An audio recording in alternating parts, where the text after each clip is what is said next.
discussion is on inequality in education and how that impinges on equality of opportunity. We start with a discussion on the breakdown of talks on forming a new executive in Northern Ireland. And joining us now are Declan Browne, journalist and author of Power Play, The Rise of Modern Sinn Féin, Declan Bannock, Fianna Fáil TD for Louth, and the party spokesperson on North-South bodies and cross-border cooperation, and Niall O'Donegal, Sinn Féin senator. If you'd like to comment on the programme, you can text us at 53131, place the word tonight before a comment, send us a tweet at #B, or email us at tonight@tv3.ie. Okay.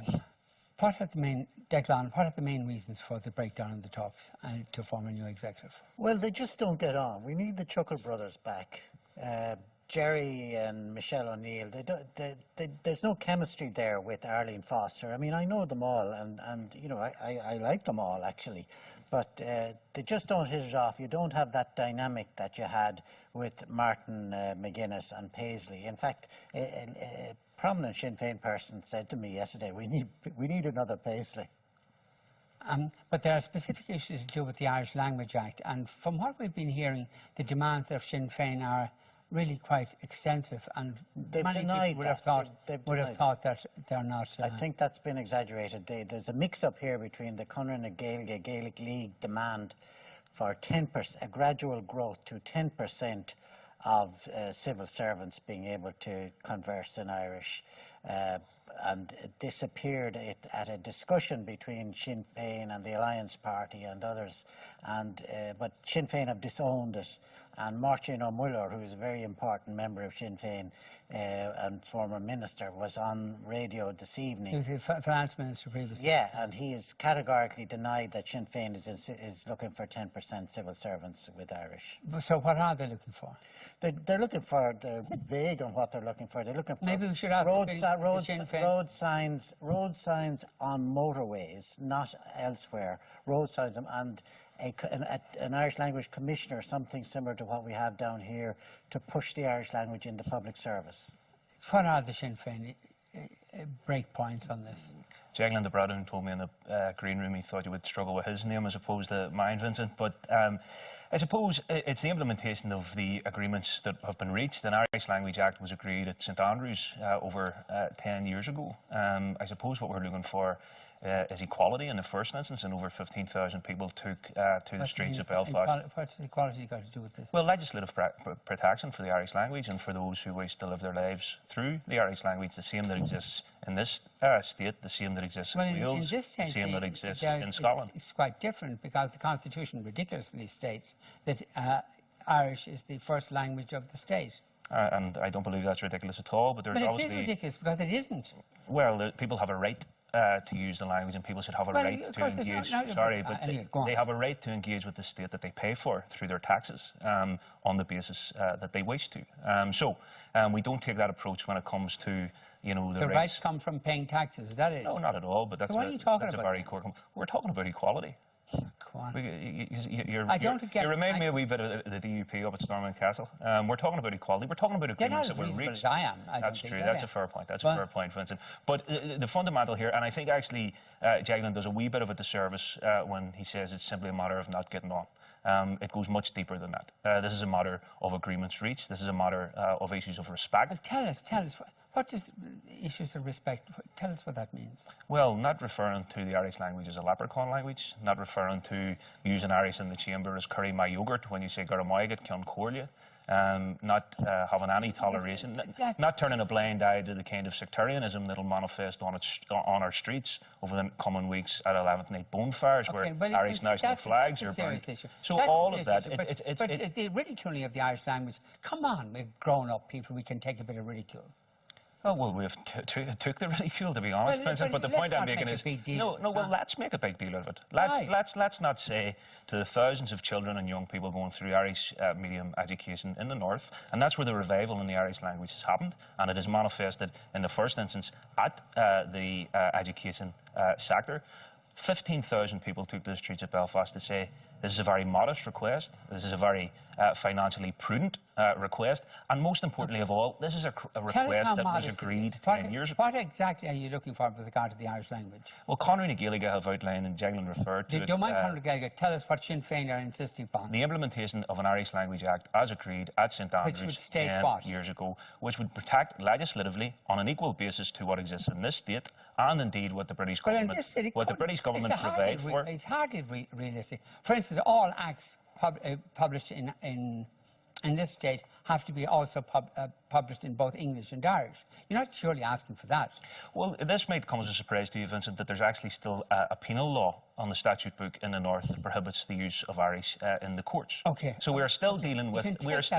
Okay, but saying that you want the same protection for the Irish language in the North as happens in the South seems to be ridiculous. Here's the thing, and I've given you an example. Here's the thing. It's not ridiculous. And it's not ridiculous because it's an issue of equality and rights. It's a demand that people are making, and perfectly justified, to make that the indigenous language of Ireland, being spoken by 10% of the population, if not more, now given the increase in Irish medium education, for them to live their lives and to engage with the state that they pay for on the island of Ireland is not some kind of extravagant demand. If engaging with the state vis-a-vis the court service, they've a right to talk in Irish. Court service, their local councils, their local authorities, a whole raft of organisations who should provide that service for difficulties. Them. Well, it's not. I mean, it simply is not. And to bring it back to the core issue, this was agreed. It was agreed and signed up to by the parties, by both governments. And it's important to point out that Simon Coveney has said the Irish government support a standalone rights. Was the detail agreed?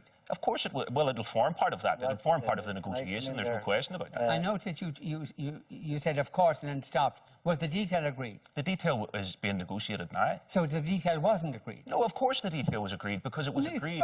It was agreed. I think the detail was agreed. It wasn't agreed. Let me come back to that. You said a moment ago the detail has been negotiated now, which implies it wasn't previously agreed. Well, it is forming part of the negotiations currently, unfortunately, because it should have been implemented 10 years ago. So what was agreed at St Andrews would be legislation that protects the Irish language on the basis of the example in this state and indeed the example implemented by the British government that protects the Scots Gaelic language in Scotland and Welsh in Wales. There is a bit of a problem here in that the journal.ie did a very good fact check on the whole Irish Language Act thing, and the St Andrews Agreement of 2006, I think it was, the British government said they would bring in an Irish Language Act, but the DUP is not actually committed to it as a party. But I think the real problem is that both of them have done so well electorally out of being standoffish and not going in. Like Sinn Féin has had 2 brilliant elections.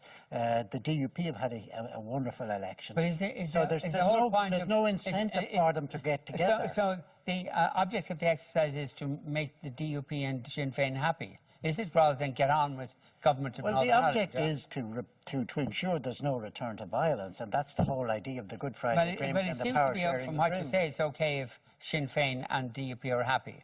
But no, but I mean, they've no incentive to get together because they're doing so well out of... Vincent, I have a strong view on this. Firstly, I respect the right not just of the Irish language, but indeed the Ulster Scots. And I think the issue here is that Sinn Féin don't want to govern, and they're finding excuses not to. Well, I will confirm that by saying the issue of the Irish language was not part of any programme for government in the previous arrangement before the Stormont collapsed, and while we respect it was part of the St Andrews Agreement, there's no reason why we can't park these things and get on with governing in Northern Ireland. We have the serious issues of Brexit. Do you mind letting him finish? We on this island need to deal with the issues of Brexit. We need to form an executive in the north.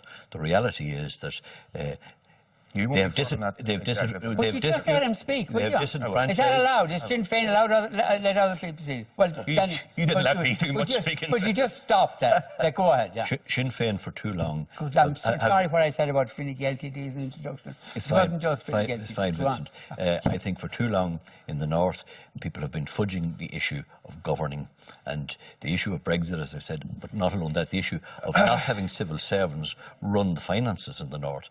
At this stage, we have a civil servant by the name of Sterling who, coincidentally, by the end of July, he will be in control of 95% of the spend in the north, with no decisions being made. Called Sterling. A fellow called Sterling. How appropriate. David Sterling, but I'm sure he'll stay Sterling.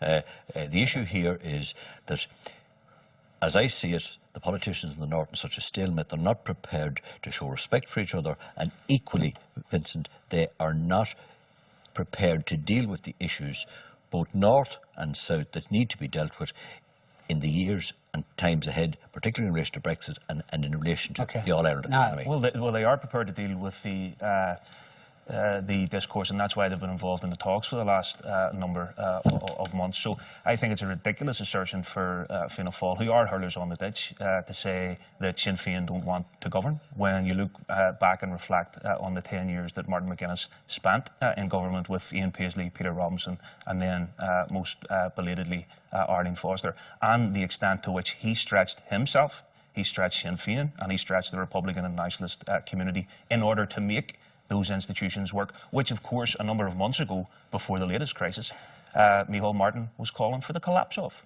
So we're not going to be lectured in relation to this by hurlers on the ditch. Just deal with the substantive issues. I will. And it seems to me, and you probably disagree with me, Declan, but it seems to me now that the Sinn Féin demands on the Irish language seem to me to be just preposterous, that it goes far beyond what in practice happens down here, even though in our constitution the first official language is Irish. In practice down here, the Dáil debates, for instance, legislation in English, and then it's translated into Irish, and constitutionally it's the Irish version that has precedence over the English version.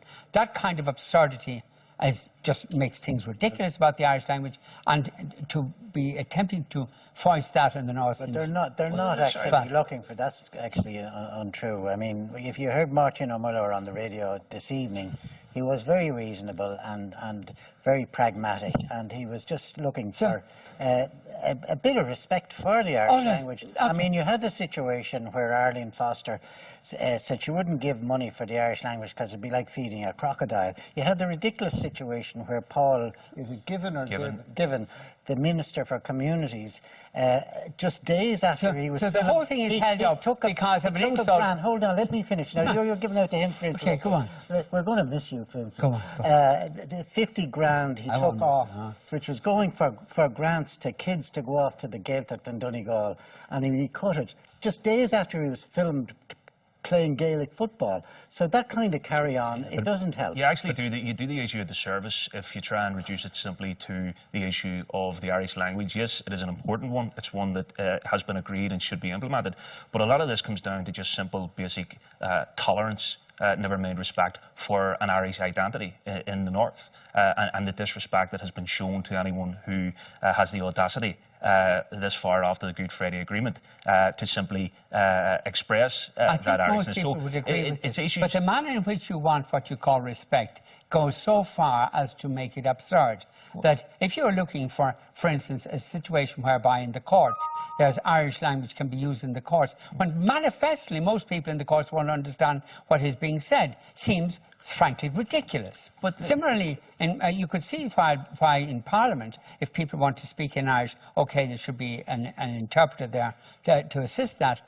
But in general, to make it, to place the Irish language in the same, we give it the same position in Northern Ireland as it has in Southern Ireland, and it's to a large extent merely token. But of course, the Act was agreed, right? So we have to keep that in mind. You've agreed a moment ago that the detail of the Act wasn't agreed. No, the Act was agreed. The Act. You have agreed the detail of the Act wasn't agreed. No. Well, let me withdraw that particular remark. You said, let me say, when I put it to you, when I asked you're interrupting me an awful lot. I know. When I asked you, was the detail of the Act being agreed, you said, well, the detail of the Act is now being negotiated, which means it wasn't agreed. Okay, well, let me clarify. Let me clarify and let me respond to that.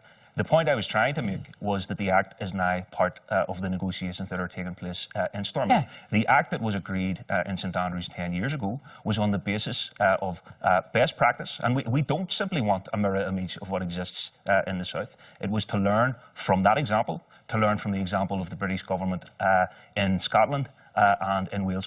But there is issues of the Irish language, there are issues of marriage equality, there are issues of the Bill of Rights, there are issues of right across that spectrum which remain. If you want to know the sticking points and what remains the sticking points, refer back to Martin McGuinness's resignation letter, where he outlined them extensively. Those issues of respect, those issues of integrity at the heart of government, given the allegations of corruption, they all still remain. Could I say, Vincent, I think everybody on this panel would say that the Irish language is important to people who have respect for it. And all three on this panel obviously have Irish names in the first instance. I think we would be agreeing with that. But I think that the issues are too important in relation to not just the Irish language, but indeed the cash for ash. These are all smokescreens around people not wanting to take responsibility, not wanting to step up to the plate to make this all-Ireland economy operate. And I believe people should be able to park these issues and deal with them sensibly. Well, we're not. It can be dealt with through the Good Friday Agreement. Well, what rates would you ask your children We've got to leave it there, and I apologise for having an all-male panel. It's something that I've been allergic to over the years, but this is a mistake tonight. I don't mean the particular people are doing the problem. Yeah, said it now. But maybe I can do that. Okay, we'll be back in a moment and we'll talk about education and education opportunities.